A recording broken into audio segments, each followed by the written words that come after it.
এদিকে যে কোনো সময় ক্ষমতা নিচ্ছেন সেনাপ্রধান ওয়াকার। হঠাৎ ৪৫ লাখ টাকার চাঁদাবাজির ভিডিও ভাইরাল আবারও ফেঁসে গেল বিএনপি। দর্শক, থাকছে আজকের সব আলোচিত সংবাদ। যে কোনো সময় সেনাপ্রধান মিস্টার ওয়াকারুজ্জামান রাষ্ট্র ক্ষমতা নিয়ে নিতে চায়। সেনাপ্রধান ক্ষমতা নেয়ার জন্য যে গ্রাউন্ড দরকার, সেই গ্রাউন্ড ওয়ার্ক চলছে, অনেকটা রেডি। ডিজিএফআই ঠান্ডা মাথায় কাজ করছে। ডক্টর ইউনূসের সংগঠন এনসিপি এরা যে প্রথম শ্রেণীর চাঁদাবাজ সেটা হাতে নাতে ধরা পড়ে গেছে। স্ক্রিনে দেখতে পাচ্ছেন ছবিতে, তার সাথে সার্জিস হাসনাতদের অনেক ভালো সম্পর্ক। ইমামুর রশিদ ইমন একটা নারীর কাছ থেকে ৭ লক্ষ টাকা গ্রহণ করেছে। সেনাবাহিনী কি সত্যি সত্যি ক্ষমতা গ্রহণ করছে? আসলে ভিতরে কি হচ্ছে? সেনাবাহিনী কি পুরোপুরি ক্ষমতা গ্রহণ করছে, তারা ক্ষমতায় বসছে, অথবা কি হতে যাচ্ছে?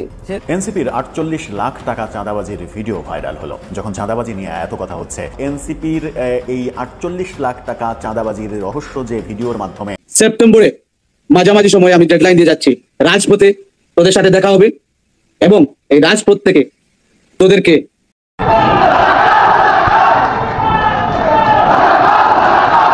আমার কলিজার ৩ অংশ ২ অংশ কেটে ফেলাই দিছে। আমার গলায় তো গাউন নাই, আমার কি চাও রাখবো? এই অবস্থায় আমি আমার ফ্যামিলি চ্যানেলে লেগে রিস্কা চালাই, এই জন্য কি এই দেশের লেগে রক্ত দিছি।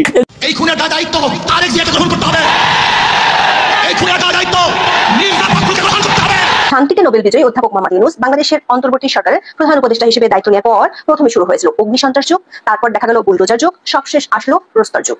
হায় হায়, অবশেষে উপদেষ্টা এবং সমন্বয় একটা কঠিন বিপদে পড়ে গেছে। এইদিকে ডক্টর ইউনূসের পতন পর্যন্ত হতে পারে। একই আলটিমেটাম দিল সেনাপ্রধান। বিস্তারিত জানতে ভিডিওগুলো দেখতে থাকুন। অন্তর্বর্তীকালীন সরকারের প্রধান উপদেষ্টা ডক্টর মোহাম্মদ ইউনূস সহ ২০ জন উপদেষ্টার উপর নিষেধাজ্ঞা করেছে যুক্তরাষ্ট্রের প্রেসিডেন্ট ডোনাল্ড ট্রাম্প। নির্বাচনে আপনার মূল্যবান টাকা দিবেন। আমি পক্ষে বলে দারুণ খুশি, বিপক্ষে গেলেই দোষর, এমন নীতিতে চলছে সরকার এবং সরকারের সমর্থকরা। উপদেষ্টা পরিষদে থেকে রাজনৈতিক দল গঠন করা জাতির সঙ্গে প্রথম বেইমানি, এমন মন্তব্য উঠে এসেছে। অবশেষে শেখ হাসিনা বাংলাদেশে আসার নতুন এক হুঙ্কার জানিয়েছে গণমাধ্যমে। অপরদিকে ডক্টর মোহাম্মদ ইউনূস কান্না করে পদত্যাগ করে বাংলাদেশ ছাড়ারও আশ্বাস জানিয়েছে। যুক্তরাষ্ট্র সাফসাফভাবে বলে দিয়েছে, শেখ হাসিনাকেই বাংলাদেশের প্রধানমন্ত্রী হিসেবে জাতি এখনো দেখতে চায়। ডোনাল্ড ট্রাম্প এখনো নরেন্দ্র মোদী এবং শেখ হাসিনার কথাই উঠা বসা করছে, এমনটা জানিয়েছে জাতিসংঘ এবং আন্তর্জাতিক আদালত। দর্শক বন্ধুরা, তাহলে কি শেখ হাসিনা এবার সত্যি বাংলাদেশে আসবে? শেখ হাসিনার কি কপাল তাহলে এবার সরাসরি ভাবে খুলে গেল? দর্শক বন্ধুরা, আপনারা এই বিষয়টি কেমন ভাবে দেখছেন? যদি শেখ হাসিনা বাংলাদেশে আসে এবং আগের মতন রাজত্ব করে যদি প্রধানমন্ত্রী ফিরে পায়, তাহলে বাংলাদেশের মানুষ তাকে কিভাবে গ্রহণ করবে, বাংলাদেশের মানুষ তাকে কিভাবে দেখবে? অবশ্যই কমেন্ট করে বলে যাবেন। আজকের মতন এই পর্যন্তই, দেখা হচ্ছে পরবর্তী কোনো ভিডিও নিয়ে ইনশাআল্লাহ।